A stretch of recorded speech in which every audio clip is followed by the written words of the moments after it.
Bismillah ar-Rahman ar-Rahim, Surah Yunus, chapter 10, and we will cover verses 11 to 20 today. These are our references, and this is our contact in case there is any query or question.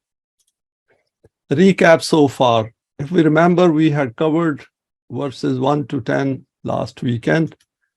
Through the Quran, we acquire knowledge of the system of Deen and its finer details which aid in understanding Rububiyyat in the universe. This is important. This word Rububiyyat comes repeatedly in our presentations, that we should understand that what is the aim of human creation and what is going on around the world.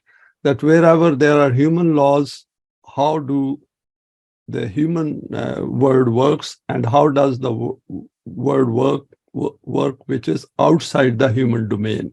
So this is something which we should keep it in mind, and it keeps us focused. Wahi was sent to mankind through the medium of the messengers of Allah, all of whom were human beings. So we are important as human beings because messengers were human beings. The universe was created in 6 stages, and the earth was made suitable for the sustenance of man who possesses choice and intent. If we remember, we said that 6 stages took millions of years according to our count, and we are here for a very finite time. An average, let's say average lifespan of a human being is roughly 100 years maximum, and out of which the adult part, or the part where he or she is more self-conscious and more aware, is far shorter. So Allah has gone to so much detail that for human beings, and that is what puts a lot of importance on our creation as human beings. So we should value our short stay in this life. The law of requital was put in place so that each and every deed of man manifests its outcome. Man was given the potentials to understand the functioning of the laws in the outer world as well as the issues related to his own psyche. Time was created through the alternation of day and night to make man aware of his finite physical existence in this world. Both paths of life were made clear to him in his earthly life, i.e., destructive results will be the consequence of wrong deeds. So if there is ruin and destruction and negative things happening in the world, that means we are not behaving according to the values of the Quran. And righteous deeds after acquiring Iman will lead to pleasant outcomes. Now let us look at the first verse of our today's talk. Time of respite is kept for a purpose. وَلَوْ يُؤَجِّلُ اللَّهُ لِلنَّاسِ الشَّرَّ أَسْتِجَالَهُمْ بِالْخَيْرِ لَقُضِيَ عَلَيْهِمْ أَجَلُهُمْ فَنَظَرُ الَّذِينَ لَا يَرْجُونَ لِقَاءَنَا فِي طُغْيَانِهِمْ يَعْمَهُونَ. I put highlighted La Yarjuna Lekana, and see the way in which man makes haste for achieving his own benefit. If the law of requital of Allah had also made haste in meting out harm in the same way, then the time of these people who tread on wrong paths would have ended earlier. But he has kept a time period between seeding and its fruition. And we can witness it all around us, that when we sow seed, it takes time to grow into a tree or into a plant. Hence, what happens according to this law of requital is that those people who deny this law of requital of Allah, they are not held accountable immediately. So it takes time. We have gone through law of respite. They are left in their transgression so that they keep straying in bewilderment and confusion.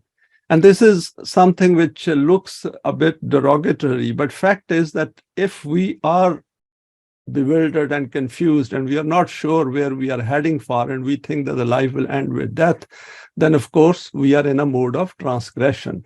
So that is the way we should look at it, that if we are lost, and even if we are aware of it or not, that we are lost or not, still the results will manifest themselves in our life if we are not following the right path. If there is an immediate grip on a wrong step, then this principle which we have established, that man is able to adopt the correct path without any compulsion and coercion, after total reflection and reasoning with his free volition to adopt the correct path, its aim would have been lost. So this time of respite has been kept purposely so that we mend our ways and after seeing the wrong results of our wrong deeds, we should come to the right path. Remaining aware of the time of respite helps change our life. We are aware of the law of respite, which is about the time interval between the time of our deeds and the manifestation of its results. Indeed, our whole physical life is a big time interval leading to our ultimate departure from this life through the medium of death. This point I added later because if we see that whole of our life is time of respite, we might think that as we are heading towards our physical death, that our time of respite is ending. Yes, in a way, the time of respite is ending because of what we can do in our finite life. But because mu'mineen, for mu'mineen, that is the beginning of the next stage of our life. So Quran is preparing us or helping us to prepare for that stage while we are striving to establish the system of deen. Here the Quran has pointed to us that the way that we want quick results in our life, even at the cost of other equal human beings, if the negative aspects of these deeds were manifested immediately, then none of us would have been around on the earth. And I've quoted a verse here, وَلَوْ يُعَاقِزُ اللَّهُ النَّاسَ بِظُلْمِهِمْ مَا تَرَكَ عَلَيْهَا مِنْ دَابَّةٍ وَلَكِنْ يُؤَخِّرُهُمْ إِلَىٰ أَجَلٍ مُسَمَّى. If Allah had held people accountable the moment they did injustice, none would have been left alive. So Quran is inviting us to think very profoundly the way we live in our life and the way we then ultimately leave this life. It is just that respite is given for stated term. We can figure it out ourselves. And particularly this law is very visible in the collective life of human beings, that it takes time for collective effects of human deeds to materialize after some time. The next point is for our teaching, training, and making it part of our profound understanding, i.e. to develop that kind of psyche where we understand this law of respite. However, it does not mean that we should not carry out our duty of promoting good and forbidding evil when we can. By thinking that we have plenty of time left in life, we will do it later or let someone else do it. Not to be upset by the conduct and behavior of these people is part of developing understanding of ourselves and continuing on our path of Eimaan and Saleh deeds. If we sow the seed by following the instructions and provide the correct environment, it will grow into a plant, leading to this conclusion that the law of Allah helps to achieve results if it is followed precisely. Let us go to the next verse, 10:12, unguided human psyche's behavior. وَإِذَا مَسَّ الْإِنسَانَ ضُرٌّ دَعَانَا لِجَنبِهِ أَوْ قَاعِدًا أَوْ قَائِمًا فَلَمَّا كَشَفْنَا عَنْهُ ضُرَّهُ مَرَّ كَأَن لَّمْ يَدْعُنَا إِلَىٰ ضُرٍّ مَسَّهُ كَذَٰلِكَ زُيِّنَ لِلْمُسْرِفِينَ مَا كَانُوا يَعْمَلُونَ. Over here, Quran has explained and put light on an important psychological difficulties or complexes of human mind. Man, when follows his emotions and does not follow our law, has this state that when some trouble visits him, then standing, sitting, or lying, he supplicates to us. But when that trouble becomes removed from him, then he walks away, turning his back as if he had never supplicated to us for his trouble. After that, he again starts to tread on the same path and see that the people who go outside the domain of our law, how their deeds appear so attractive and alluring, but ultimately their destruction arrives. And this is all because of the law of respite, that we are given time. The way we behave, that behavior has a certain respite attached to it. Guidance towards dealing with events in our life, some more reflections on this verse. This verse points to another very important side of human psyche. This is especially displayed in the religious world, where people pray day and night for their needs to be met or for the cure of some disease. And we witness it because some of us have come from the religious background, when through their efforts, despite supplications, they are continue making efforts. They manage to solve the issue problem. Some of them quickly forget, and some even claim that it was their own scheme and planning which helped them to overcome this issue. So some of them, they forget whether they ever prayed to Allah or God, whatever concept they had in their mind. Some of them emotively relate to Allah, but without understanding the law of requital. We need to relate to cause and effect to reach the bottom of the functioning of the human world. So what Quran is saying is that we have to concentrate and focus on the way system functions in human life, the way law of requital and law of respite works in our life. Because if everything is following laws, then understanding the laws is absolutely important to live a logical life based on rational thinking. The Quran states that such an emotive state gets created because of not understanding the laws of Allah, whether physical or moral. For example, the law of requital. When their trouble disappears, they make no effort to understand the rationale behind their troubles and problems. For example, in a grossly unjust world, human problems are never far away from anyone. There are continuous surprises in our lives, and we see it all around us, how things rapidly change in different countries. For example, country living peacefully like Ukraine, and suddenly the war is imposed on them. And this is all deliberately done by human beings. And those human beings living over there, they suffer because of this unpredictability. And of course, there is a physical suffering as well. This is because humans create problems, and those who supplicate do not make an effort to understand their causes and think that Allah will solve these directly. This creates a psyche which can never help to develop the self. So if everything is following laws, then we have to understand how Allah works in our life, that is through his laws.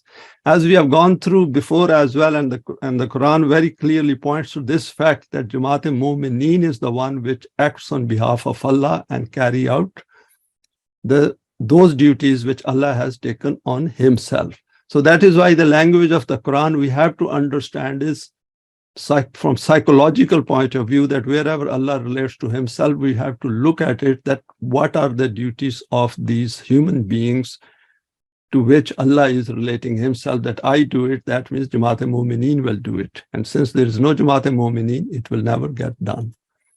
Here we look at another verse, فَأَمَّا الْإِنسَانُ إِذَا مَبْتَلَاهُ رَبُّهُ فَأَكْرَمَهُ وَنَعَمَهُ فَيَقُولُ رَبِّي أَكْرَمَانِ. And this is from verse 89-15, and the next verse is, and then it states, وَأَمَّا إِذَا مَبْتَلَاهُ فَقَدَرَ عَلَيْهِ رَزْقَهُ فَيَقُولُ رَبِّي أَهَانَنِ. And then Quran says, and then provides the answer by declaring, كَلَّا بَلَّا تُكْرَمُونَ الْيَتِيمَ. Meanings are explained in the next slide. So we have gone through these verses before as well, but I thought in relation to this verse 10-12, it is important to go over it again. Let us look at the meanings of verses 89-15-17. The reality is that when man turns his face away from the light of Wahi and gives up using his intellect and reasoning, then the concept of law disappears from his sight. The concept of law means this, that whatever happens to man, it is the consequence of some individual or collective deed of his. The one who does not have this reality before him thinks that whatever occurs is just a matter of chance. This is the consequence of his erratic belief. For example, when his life turns pleasant, he does not see what the causes were which made it pleasant.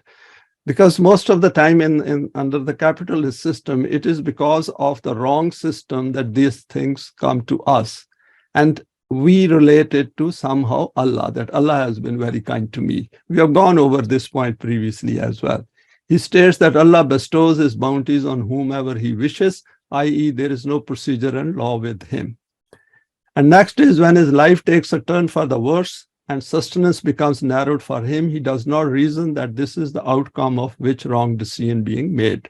For example, those people whose life has been destroyed, like countries like Afghanistan and Iraq and Libya, Yemen, Ukraine, you name it, and whole of Africa, for example, it is because of human deeds, because of human actions that those human beings are suffering. So we should keep that in mind, that Allah does not do injustice to anyone. It is human beings who do injustice to each other. He starts to wail and complain that Allah has humiliated him for nothing. Why these things are important to understand? Because then we stick to this path that is Sirat al-Mustaqim and make an effort to strive for the system of Deen. Otherwise, we give up. If I'm satisfied that my life is fine, I'm the beneficiary of the system, and somehow I relate it to Allah's, that Allah has been very kind to me, then I'm not going to get up and do anything for the system of Deen. I'll just relax, and I will not see poor in the world. And that is the point which Quran is making and asking us to think through it. And we should think through it in the overall context of the message of the Quran. Say to these people who think like this, that this is wrong, that Allah ruins and humiliates for nothing. So this is the wrong system which ruins and humiliates us. You are humiliated because you had established such a society in which those human beings who became isolated were not respected and valued. Only those were considered worthy of respect whose party was strong, whose group was powerful. And we see it all around the world. Now let us look at the next two verses, 13 and 14. All crimes create their effects and nothing escapes the sight of Allah. وَلَقَدْ أَهْلَكْنَا الْقُرُونَ مِنْ قَبْلِكُمْ لَمَّا ظَلَمُوا وَجَاءَتْهُمْ رُسُلُهُم بِالْبَيِّنَاتِ وَمَا كَانُوا لِيُؤْمِنُوا كَذَلِكَ نَجْزِي الْقَوْمَ الْمُجْرِمِينَ ثُمَّ جَعَلْنَاكُمْ خَلَائِفَ فِي الْأَرْضِ مِنْ بَعْدِهِمْ لِنَنْظُرَ كَيْفَ تَعْمَلُونَ. And this verse 10, 14, لِنَنْظُرَ كَيْفَ تَعْمَلُونَ. So everything in the word is accountable. So that is the way we should look at it, that the way we are living our life, every day we should look at it, that what is accountable in this and what have I done? Have I done anything wrong? And is my life according to the values of the Quran to the best of our ability? Even in a non-deen system, we should keep it in mind. According to this very law of respite and requital, we have destroyed numerous nations when, by adopting transgression against our laws, they resorted to injustice and tyranny against the people. Our messengers came to them from our direction with clear laws and evidence-based reasoning, but they did not acknowledge their truth and they became destroyed. We give recompense in the same way to criminals of every era for their acts. We have made you the successor of these former nations so that it is witnessed what kind of works you enact. Whatever kind of deeds you do, the decision about you will also be in accordance with it. Our law of requital is equally applicable to everyone. One point can come in our mind that this does create stress and worries us as well, this accountability. But this is the way we have to be. If we are not a bit worried and concerned about our life and what is going on around our world, then we are not going to put in our best towards the system of Deen and trying to understand it better. Because being concerned is the first step towards getting guidance and then making it our Eimaan stronger and stronger with the passage of time. All deeds in human life have consequences. After pointing to the conditions which a non-Quranic society and human intellect have created, the Quran has invited us here to look at those people from the past who, after getting adequate warning and time, did not hold themselves accountable for their deeds. The day we think that we are not accountable and we are here just to pass time and enjoy our life, and this is not my concern that what is going on in the world, that is the day we have literally killed ourselves. And that is to which, because the whole point of giving us rational thinking ability and reasoning power is to think. And animals are not self-conscious. They don't have rational thinking. So they are not accountable, but we are. So what is given to us, we have to make use of it cognitively. They did zulm, that is injustice, and as a consequence were destroyed in this life as well as of the hereafter. And zulm also, Quran says that when we do not use our rational side and reasoning, then we are in fact doing zulm to our own self. We need to keep this in mind all the time, that when Allah mentions ruin and destruction, we need to look at human life as one continuous whole from here in this world to the hereafter. Otherwise, we witness that the powerful and developed nations have all the conceivable conveniences of physical life, but nothing in terms of the aspects of development of their self. People with a superficial view may not fully comprehend this point. And this can be very deceptive. And this happens at the initial stages of coming to the Quran, that we think that why those people who have nothing to do with the Quran, they in fact, even if we give them the message, they reject it and move away. Why are they succeeding in the physical world? And this is something which we have to figure out ourselves. And we have gone through on this aspect in detail through various presentations, and it is covered in the books by Allama Pervez as well. Here, two preconditions are mentioned for the destruction of any nation. Firstly, they are to be warned, and secondly, they have the intellectual capacity to understand this. So if they do not have the intellectual capacity, or they are not willing to use their intellect, then they will suffer. And once they suffer, then that means that when they die, they do not have that self which can qualify for the hereafter. And this is a very important point for us to understand, because a lot of people at times think that, what about those who do not have Iman and do a lot of righteous deeds? And that point we have to understand by making an effort and by understanding the Quran's overall message towards humanity. Because without Iman, we cannot have that self which can relieve mankind from its problems. The messengers of Allah are mentioned here. However, warning can come from many directions, which may include some wise people within a society, books, the Quran, consequences of deeds, history, even protests by the suppressed masses, high crime, breakup of family life, etc. And we do get warned, because when we get wrong results of our deeds, even if we have made a right effort, because of the wrong system around us, we end up having negative consequences of some of our deeds which we do with good intentions. And that is something which should force us to think. Then the Quran admonishes us, Muslims who have the Quran, directly by stating, take care of your conduct and do not take your life lightly. The law of requital of Allah keeps every human deed in its sight and nothing escapes it. Next verse 10-15, Allah makes no exception. His law is very strict.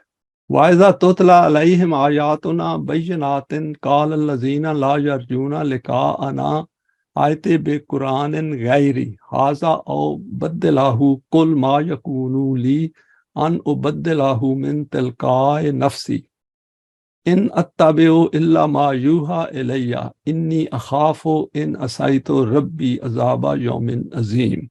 This part of the verse, Inni akhafu in asaitu Rabbi azaba yawmin azim, which is coming out of the lips of Rasulullah sallallahu alaihi wasallam, that even if I do wrong, I will be punished. I will get the consequences through the law of requital. When our perspicuous laws are presented before these people, then those people who do not wish to face our law of requital say that either you bring another Quran in place of this Quran or make some changes in its meanings in this one. I.e., they wish to get alterations made according to their wishes and vested interests in the immutable and eternal laws of Allah. And this has already happened, and we'll touch it in the next slide. Say to them that this matter is out with my domain of authority, that I could make alterations from my own side. My objective is only to obey which is sent down towards myself. If I disobey the commands of my Rabb, then his law of requital will not spare me as well. Hence, I am very fearful of its grip. Its punishment is very severe. Acquiring a psyche which understands the functioning of the human world. There is no possibility of any allowance in the laws of Allah. These are precise, accurate, make no exception, are just, work 24/7 under the direct supervision of Allah, and are immutable throughout his universe. And we know Quran is preserved for all times. So its original Arabic stays in place. Nobody can make a change. And that is a great blessing of Allah, because that eliminates the need for another messenger of Allah to come with a revived wahi. So Quran has everything which we require, all the permanent values, all the divine attributes which are required to establish the system of deen and to acquire that highly developed self which Quran wants us to acquire. And this is something which we should keep at the back of our mind and not digress from the teachings of the Quran. Hence, anyone communicating these laws to others must understand himself or herself how these relate to their own self-development. Having fully understood and become convinced of this, their applicability to the human self, they should let others know that these simply cannot be compromised in any respect, just like an established chemical formula. So in this verse, Quran makes it very clear that nothing can be changed in it. And if you try to change it, like Muslims have done, they will suffer then, because they will never be able to get the benefits which are associated with the pure Quranic teaching. The opponents did not have any conflict with the Messenger of Allah. It was with the teaching and guidance which he used to present. Hence, they wanted some alteration in it, because it went against their desires. And we have also seen that at the initial stages, when we come to the Quran, there might be a feeling that might be a bit difficult to follow. And these feelings arise because we are coming from a non-Quranic background towards the Quran. And the more we go into it, then we will realize that how many chains and wrong beliefs we get rid of. In fact, life has become very, very simple cognitively when we come to the Quran and fully grasp the Iman given in the Quran. In today's world, people have done the same in reverse order, i.e. contaminated it deliberately themselves and are now reaping the outcomes of this zulm. So what people have done is that they have contaminated the Quran, they have created their own books which follow their own desires, and they have gone there and they read the Quran for some kind of abstract swap purpose. And as a result, the life is messed up because their minds are messed up, their heads are messed up, and contaminated minds can never ever establish a system of deen. The messenger replied that he cannot make any amendments in this message. This is the evidence of this being wahi from the direction of Allah. Furthermore, Rasulullah never said this about any other thing except the Quran. Hence, it means that wahi is only within the Quran itself. Now, some more points on this verse. This means that the Messenger of Allah followed the Quran. Both appear in the verse. This is also an evidence of this fact that obedience of the Messenger is equivalent to obedience of the Quran. We can never acquire those benefits by contaminating the value system of deen given in the Quran. The Messenger and his companions followed the Quran as a complete formula and reaped its benefits by establishing a true system of deen. Next is the law of requital of Allah, from which even the Messenger of Allah cannot escape himself, as declared from his lips loud and clear, Inni akhafu in asaitu rabbi azaba yawmin azim. But why should he escape from it? He wanted it. In fact, what he's saying is for the benefit of others, whereas he himself is fully convinced. He's got a complete, firm conviction in the Quran that this will take me to that destination which it promises. This buries alive all those religious misconceptions and beliefs of intercession. It's very interesting that religious people go through these verses but never use the rational side of their mind and reason it. It means that the messenger is emphatically making it clear for all times that in the functioning of the law of requital, Allah holds the key to understanding the Quranic system of deen. As Allah does not go against his laws, in the same way, once we have acquired Iman in Allah, our conduct must also be the same, as this is how our self develops. Let's go to the next two verses. Human character and conduct help to understand each other. قُلْ لَوْ شَاءَ اللَّهُ مَا طَلَعْتُهُ عَلَيْكُمْ وَلَا أَدْرَاكُمْ بِهِ فَقَدْ لَبِثْتُ فِيكُمْ عُمْرًا مِنْ قَبْلِهِ أَفَلَا تَعْقِلُونَ فَمَنْ أَظْلَمُ مِمَّنِ افْتَرَىٰ عَلَى اللَّهِ كَذِبًا أَوْ كَذَّبَ بِآيَاتِهِ إِنَّهُ لَا يُفْلِحُ الْمُجْرِمُونَ. These people talk like this because they think that you keep presenting these commands by inventing them yourself, and you state that these are from Allah. And these doubts come in human minds, and particularly at the time when Wahi was being revealed. Nowadays, our life is much better because whole Quran is before us, and we have rational minds, and we reason it, and we can figure out ourselves. In fact, Allama Pervez has made our life very easy in many ways.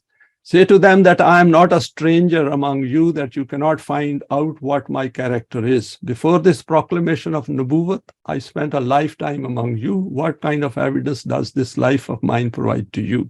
So over here, the messenger is presenting his own life and his character and conduct before them. Does it show that I am a liar and a cheat, or that I am a truthful and righteous person? And another point over here, which is very important, is that when somebody gives the message, of course, over here there is an eminent and a lofty personality of the Messenger of Allah. But in our case, when someone gives us the message and we pass on the message to others, we should try to explain to them that don't look at us, look at the message in relation to the development of your own self.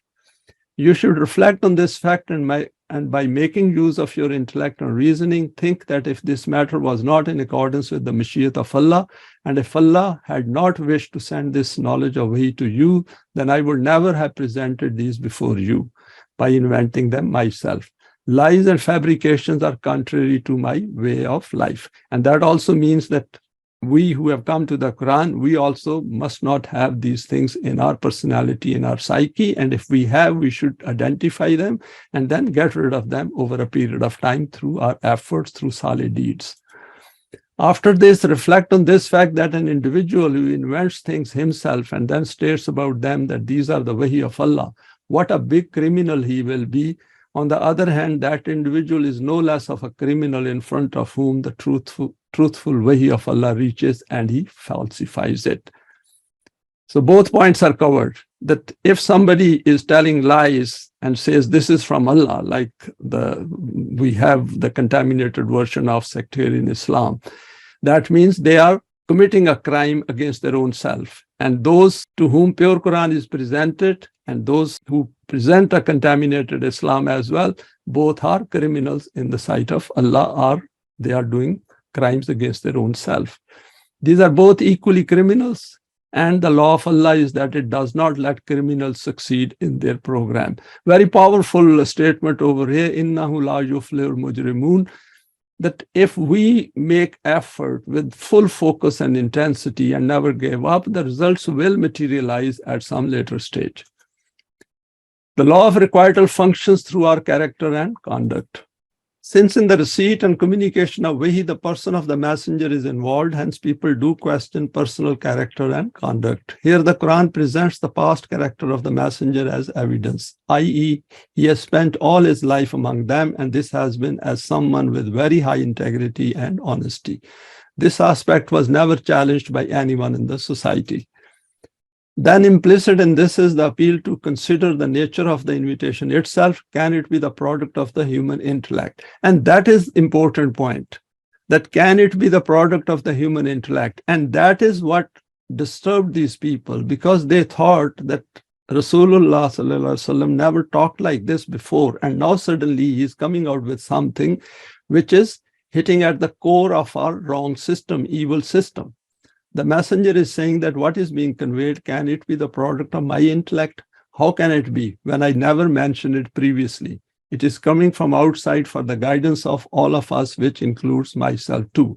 And there is a point of instruction for us as well, a point of guidance for us as well, that if we haven't been on the Quran previously, and once we come to the Quran and we pass on the message to others, the others will also react and they will say that this guy or lady, she never mentioned these things before, and suddenly now they are coming up with the Quranic message and saying this is pure Quran, never heard about it. At the same time, the Quran appeals to the rational side of the human self and states that if you wish to look at the veracity of the Quranic value system, then you need to use your intellect by raising its loftiness. Here it invites by saying, afala taqilun, because Quran is saying that increase the level of your intellect, your rational side, and then see that how things fall in place. Without applying aql, we cannot understand Allah's book. And Quran says, we have gone through this verse previously as well. لَقَدْ أَنزَلْنَا عَلَيْكُمْ كِتَابًا فِيهِ ذِكْرُكُمْ أَفَلَا تَعْقِلُونَ. We know zikrukum over here means it is for your own eminence and loftiness. This will raise to a level where you will have a very high level of understanding in this life, even if the system of deen does not get established in your life, but you will qualify for that deen which is going to be there in the life of the hereafter. Another point which comes before us is that in judging people, check what kind of past he or she has had. And this comes out of that as well, that we should look at the past of other people and see that do they have any inclination to come to the Quran, because if they're not questioning their own creation, they're not questioning the world around them, they're very comfortable with them because of their own conveniences, then they're not going to come to the Quran. So leave them alone. What were and are their values which they follow, and what is their outlook about the issues of life? So there is a bit of effort involved here. So might have to look at it and judge and find out that what exactly the values which are being followed by others. But that should not put us off. We should still continue passing on the message, because that is how our own self develops. We now know the process of acquiring Iman from the Quran and should never become deceived by people. Next, there are two important points here. Those who do kufr and those who acknowledge Iman from their tongue but in practice falsify it. Both are liars according to the Quran, and they are liars because there is dissonance which comes out of their conduct and behavior. And they can never succeed because they are unjust and promote zulm. Just note the strong wording of the Quran when it declares them to be criminals. Next verse 10-18, understanding correct concept of Allah. وَيَعْبُدُونَ مِن دُونِ اللَّهِ مَا لَا يَضُرُّهُمْ وَلَا يَنْفَعُهُمْ وَيَقُولُونَ هَؤُلَاءِ شُفَعَاؤُنَا عِندَ اللَّهِ قُلْ أَتُنَبِّئُونَ اللَّهَ بِمَا لَا يَعْلَمُ فِي السَّمَاوَاتِ وَلَا فِي الْأَرْضِ سُبْحَانَهُ وَتَعَالَى عَمَّا يُشْرِكُونَ. These people, after abandoning Allah, make such things their gods which can neither cause them any benefit nor harm. And they say that these gods will do intercession on our behalf before Allah, as if their gods will tell such things to Allah about them on the basis of which they will be declared pardonable. And this is a suicidal kind of belief system where people think that without following the Quran, they can land up in a better place in the hereafter. Say to them that, do you wish to inform Allah about yourselves through those whose own state is such that they have no knowledge of anything in the heavens and the earth? Allah is far beyond this, that he needs to find out the state of affairs through these things. He is far above those which you declare to be his partners.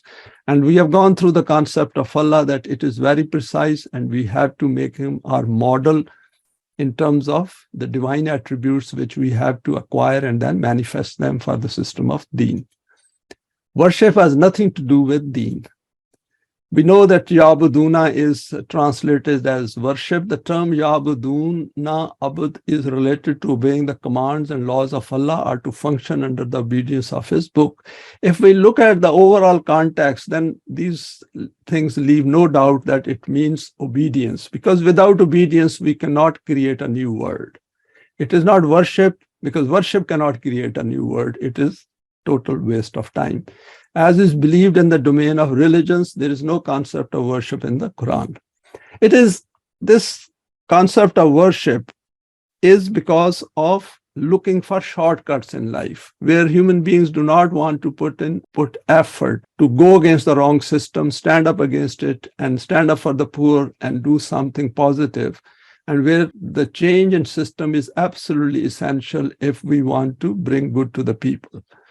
However, when these words appear about non-Muslims, then this will mean those gods or others whom they worship. Hence, it will be taken to mean worship, i.e. meaning of pleasing their gods. For example, idol worshipping will be worshipping in that sense that people's beliefs are messed up. The people who were addressed at that time of the revelation, this will mean their idols. But in today's word, human beings are also worshipped. And we can figure it out whether somebody is worshipping human beings or is worshipping the stone idols. They are considered to be the means of profit and loss. There is the belief and intercession about them. Here is an interesting comparison. Whilst people reject idol worshipping but consider it acceptable to have similar expectations from human beings, in fact, people follow their instructions and directions. So important is that we should question everything what is going on in our life and the laws which we have to follow in different parts of the world. And we should compare them as well and see the weaknesses in the whole justice system which is created by human beings. So even if we are following those laws in some land where we reside, we should look at it that those laws, even if we are following, are wrong in the first place. That is injustice in itself, the way those laws are defined and the way those laws are created. The Quran has also pointed to a serious psychological flaw here by stating that they do not have the ability to cause any profit and loss. This is obvious in the case of idols made of stones, but what about the pharaohs of the world? And this is something which we need to concentrate, and hopefully at some stage I will deal with it in more detail very incisively, because there is a very subtle, important point to which the Quran is drawing our attention. The Quran has pointed to this fact that create the system of deen with the psyche of Iman and a moment's self, and then you will witness that these pharaohs will not be able to cause any harm or provide any benefit. That is, true freedom will ensue. And obviously that if we want true freedom for everyone, then we have to understand our own selves at an individual level and then discuss it collectively. So that is important, because it's a very psychological issue where we understand that how many chains and the wrong beliefs we have got rid of, and what exactly is the state of our Iman at this point in time. And how do we understand the concept of Allah given in the Quran in terms of divine attributes? Because if we are not displaying those divine attributes, that means we are not understanding the concept of Allah which is given in the Quran. And this is then linked with the permanent values of the Quran. The outlook about the outer world will change in direct proportion to the change in the inner psyche in the light of the Quran. This is why shirk, which is the contamination of our beliefs in relation to Allah being a model, represents contaminated human psyche, which prevents ourselves from developing on the path of Allah. Let us go to the next verse, 10:19. Initially, mankind was one community before becoming divided. وَمَا كَانَ النَّاسُ إِلَّا أُمَّةً وَاحِدَةً فَاخْتَلَفُوا وَلَوْلَا كَلِمَاتٌ سَبَقَتْ مِنْ رَبِّكَ لَقُضِيَ بَيْنَهُمْ فِيمَا فِيهِ يَخْتَلِفُونَ. O Rassool, your invitation which these people oppose so much is nothing other than that you wish to make humanity as one universal brotherhood by removing differences. We cannot have peace unless humanity comes together within the permanent values of the Quran. Even if they want to make their own choices, that is okay. We have discussed it in following slides. And this is only possible if all human beings live life according to one divine code. This very thing is called Tawheed, which is the opposite of Shirk. Tawheed means oneness of Allah. This invitation of yours is neither any new guidance nor something impossible. The history of the communal life of mankind is this, that in the foremost era, when there was no mutual confrontation between their interests, all used to live as one brotherhood. After that, mutual interests began to create differences among them, and they became enemies of each other. It was possible that we could have created them in such a way that they could not differ, or if they had differed, we could forcibly remove those differences with our control. But we devised another process for this, because of which human freedom was not suppressed. We bestowed such a teaching through Wahi, through which these differences could be erased. The people with vested interests oppose this concept, but our program cannot be halted. Mankind is ultimately bound to become one universal brotherhood.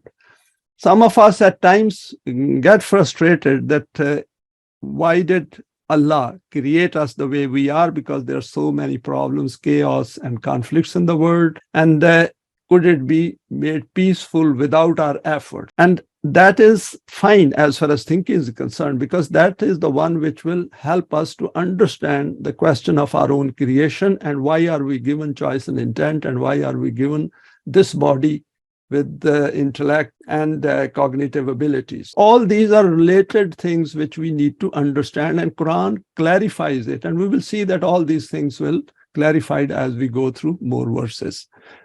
Differences arise under the unguided intellect. In the previous verse, after warning us about the gross harm of shirk and bringing out the significance of oneness of Allah, that is Tawheed, the importance of seeing the whole of mankind as one big brotherhood is presented here for our consideration. So Quran is also drawing our attention as students of the Quran that you should look at mankind as one community and create a desire within you to turn it into one community, one big ummah, through their own choice, not forcing it on them, because there are significantly higher benefits in having one mankind following one laws rather than being divided into few hundred countries. It is only through the Quran that we can fully comprehend the importance of this aspect of visualizing mankind as one ummah. Differences and party systems and sects and all these divisions which exist in today's world can never, ever give peace to mankind. These can never alleviate fear, because when human beings are divided within themselves, they will always look at other human beings with fear. So that is inbuilt, that is the part of the wrong system. And we cannot do without it. We have to come to the Quran to remove fear. Two aspects will help us to understand its immense importance. Firstly, وَلَقَدْ كَرَّمْنَا بَنِي آدَمَ. Secondly, يَا أَيُّهَا النَّاسُ اتَّقُوا رَبَّكُمُ الَّذِي خَلَقَكُم مِّن نَفْسٍ وَاحِدَةٍ. And all children of Adam are blessed with intrinsic respect and dignity at a fundamental level as possessors of choice and intent. For example, they can be hurt by words, thoughts, and behavior. Each child possesses exactly the same I, that is nafs, and hence is equal as a human being the day that he or she is born. I thought to clarify it a bit more, because when Quran says وَلَقَدْ كَرَّمْنَا بَنِي آدَمَ, that means all the potentials of being good, to manifest all these divine attributes and to follow these permanent values, has been kept in a human being. And if we have a wrong system so that these human beings cannot manifest it, cannot even think about it, they haven't been even given a chance that there is a better way of spending life, then we have to think very hard as students of the Quran that where has the humanity gone wrong and why people are not thinking on those lines. Why are they not appreciating their own existence, the value of their own self? And that is the point to which the Quran is drawing our attention. After declaring these two fundamental aspects of human status in the sight of Allah, he then declared, Ya ayyuhan nasu inna khalaqnakum min zakarin wa unsa ja'alnakum shauban wa qabaila lita'arafu. You are biologically born exactly through the same process of a man and a woman. Equality is clearly stated here, and then clearly stated that your biological appearance, languages, gender, family identity, etc. is for identification only. Let us be very clear as students of the Quran. Our appearance, our gender, and these nationalities, our tribal affinities, etc., are nothing more than for identification only. It does not reduce or enhances our value as human beings. What enhances it? Nothing more, nothing less. Then made it clear, Inna akramakum indallahi atqakum, that the one who wants to have a higher value of his self, then he or she has to become muttaqi as defined in the Quran. And just see, Inna akramakum, and then relate it with Laqad karamna bani Adama. That exactly the same root has been used over there, that is karam. And if we have the ability to become muttaqi, and when we become muttaqi, then we see the intrinsic value of ourself, that how it has acquired higher eminence and loftiness, which it could not acquire without the Quran. And then we relate it to other human beings who are deprived, who are not given this opportunity. And then we will see that how grossly unjust, tyrannical, and cruel the world we have around us. And that is something which we have to become extremely conscious of. The criterion of our rank among you is based on being muttaqi. Remember, this is from him who is Inna Allah alimun khabir. So we have to become alim and khabir to the best of our ability so that we understand these things and then have a feelings for that. Allah with all his attributes knows and is well aware of what we do. So muttaqeen have to be also aware of all this, because that is how we strive towards the system of deen and we feel its need and its benefits. Notice the root karam, i.e. all those potentials related to the divine attributes within us can manifest through the Quran. Can we disrespect a being with all those latent potentials? And that is the question within us. Just see, if we hurt someone physically, of course we see that hurt. But if we hurt someone and they feel humiliated because of our words, and that is something which we have to keep it in mind, that what kind of a system we have where human beings are being humiliated and insulted every day by not allowing them to have their needs met. And they have to beg to others for their own needs. They have to expect others to help them because there is no system. Rather, we need to help bring these out and benefit in this life and be together in the hereafter. Just imagine the pleasure of forming this companionship called the Jamaat of Mu'mineen. Now we continue. If we recall, the Quran states in 238 that if we follow Allah's wahi, then humanity will become free from fear and grief or anxiety. That is huzn.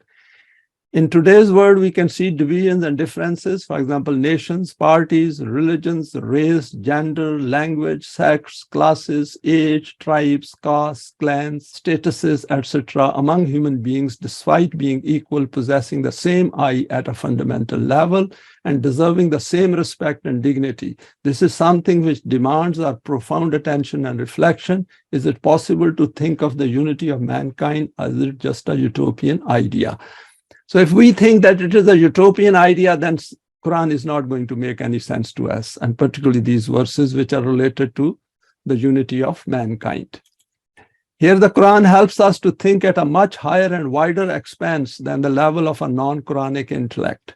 It presents this as a potential possibility for the future when mankind is bound to come together.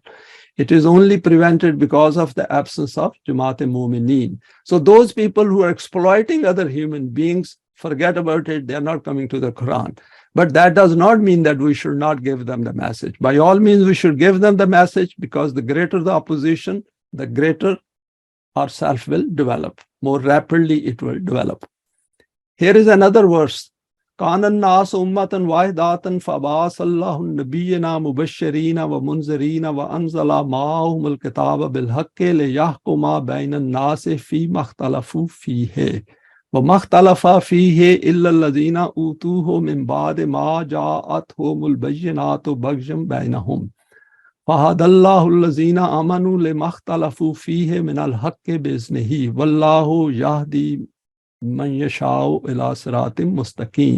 a big verse, and it's a very powerful verse, and I think Quran has left nothing to our imagination. It has asked us to think about it literally, and it makes things very, very clear. Explanation included in the next slide.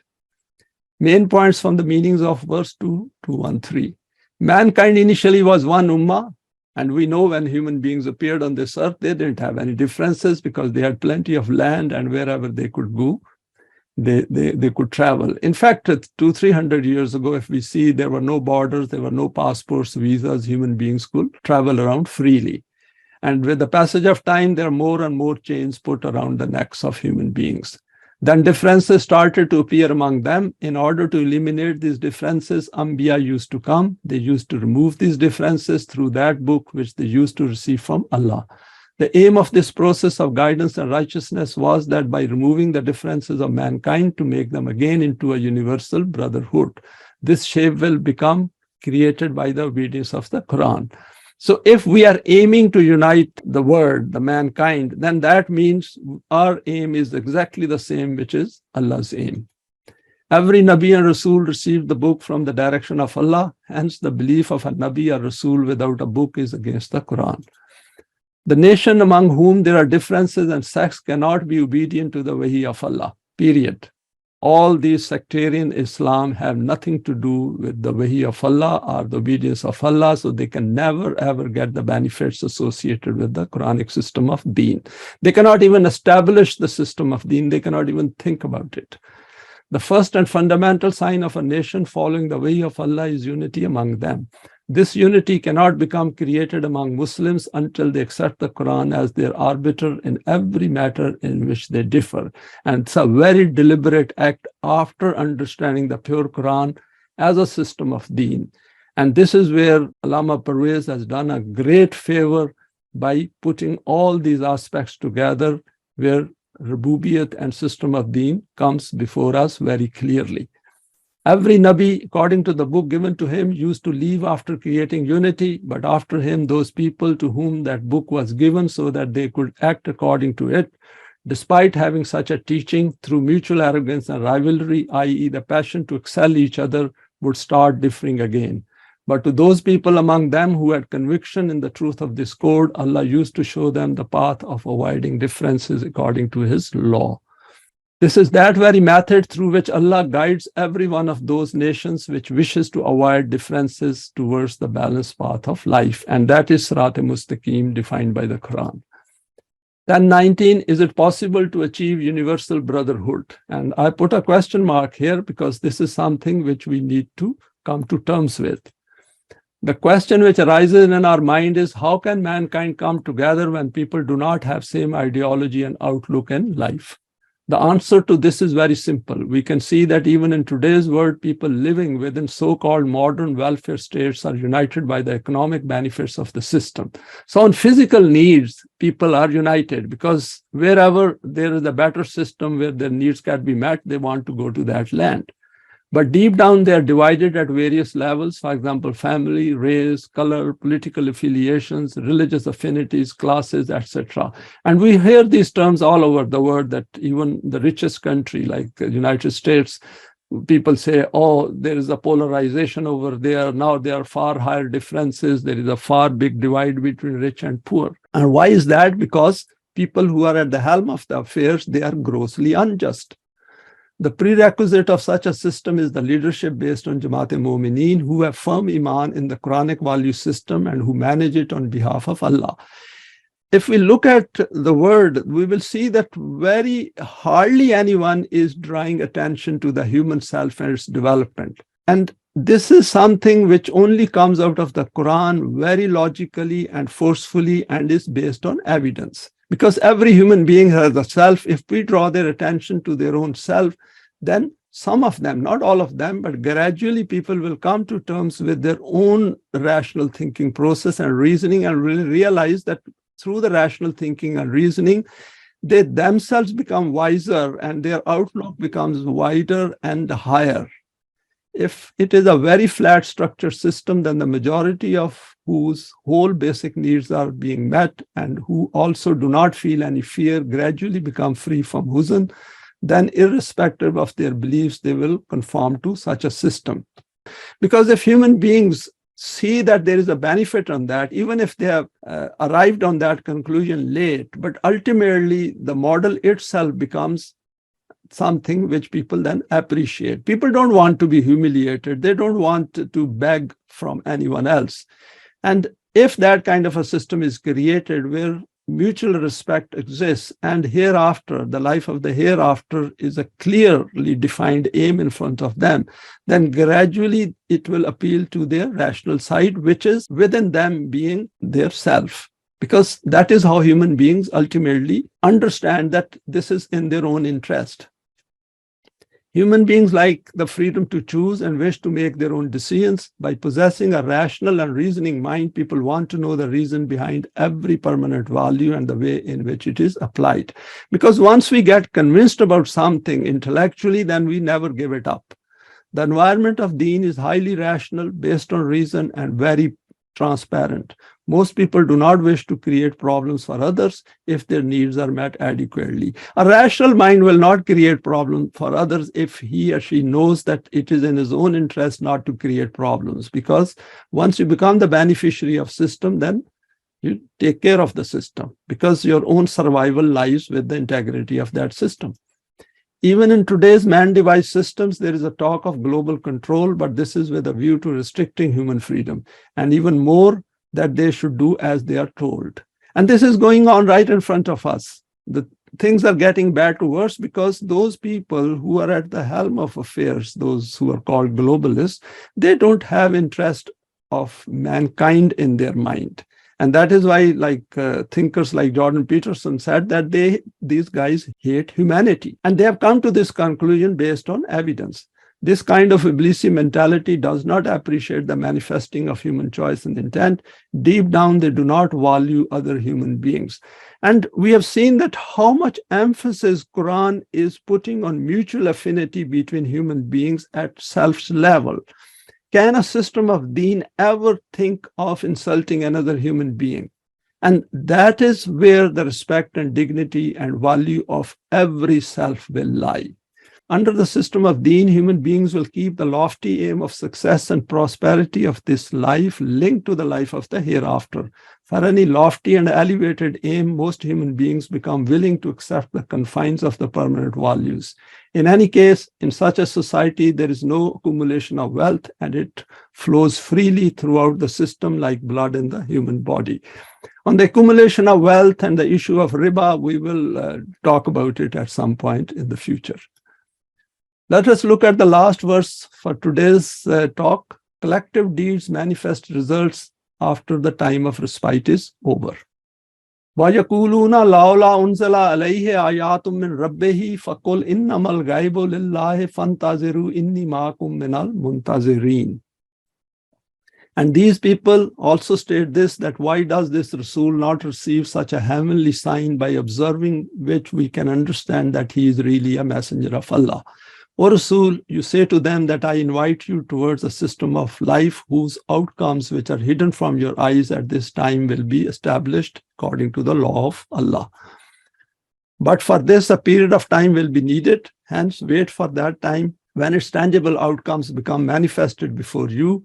I too wait for this with you. Those very outcomes will be the heavenly sign of my being truthful. Very important points covered here.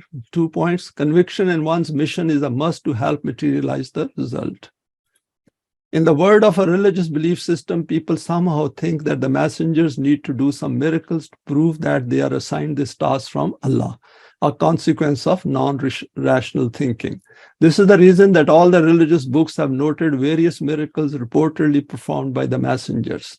Because human beings want shortcuts, and the things which they cannot do themselves, they expect messengers of Allah to do it for them, so that their intellect becomes convinced that since so-and-so can perform miracles, so the messenger of Allah or some human being with saintly or elevated powers.